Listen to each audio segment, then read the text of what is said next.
What's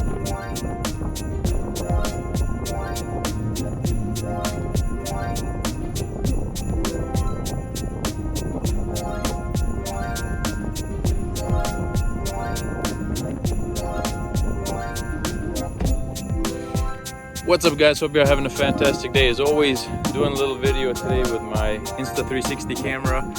I mounted it on the back of my car. Always when I played video games, the camera was always behind the car, so I'm actually gonna get to see that with my own car. So here's the camera in its fully extended state. The selfie stick is fully extended. It wiggles a little bit, but nothing crazy. Way stronger than if it just was one magnet. It's gonna be like I'm driving in a video game in real life. Car, by the way, is a 2017 Honda Accord Coupe V6 automatic. So I'm gonna try it out and see how the footage comes out.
All right, guys, that's it for this video. If you liked it, make sure to smash that like button and subscribe for more videos like this. Catch you next time.